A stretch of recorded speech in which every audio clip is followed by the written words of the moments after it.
पेनूर जिल्हा परिषद गटातील पाटकुल येथे भारतीय जनता पार्टीच्या वतीने जोरदार शक्ती प्रदर्शन पाहायला मिळालं।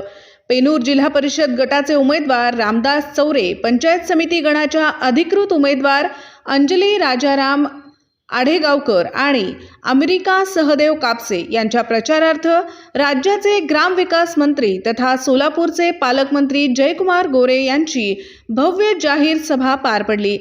या जाहीर सभेला माजी आमदार राजन पाटील, माजी आमदार यशवंत माने, भाजपा सोलापूर जिल्हाध्यक्ष शशिकांत चव्हाण, सोलापूर सिनेट सदस्य अजिंक्य राणा पाटील, तालुका अध्यक्ष रमेश माने यांच्यासह पक्षाचे पदाधिकारी, कार्यकर्ते आणि मतदार बंधू भगिनी मोठ्या संख्येने उपस्थित होते। यावेळी सभेत बोलताना पालकमंत्री जयकुमार गोरे यांनी रामदास चौरे यांच्यावर आपला ठाम विश्वास व्यक्त केला। रामदास चौरे हा माझा विश्वासू कार्यकर्ता आहे। पेनूर जिल्हा परिषद गटातून त्यांना बहुसंख्य मतांनी निवडून द्या। या गटाचा न भूतो न भविष्य असा विकास रामदास चौरे यांच्या माध्यमातून होईल। विकासासाठी कोणताही निधी कमी पडू देणार नाही, असा पालकमंत्री जयकुमार गोरे यांनी शब्द देताच टाळ्यांचा कडकडाट आणि मतदारांमध्ये उत्साहाचे वातावरण पाहायला मिळालं।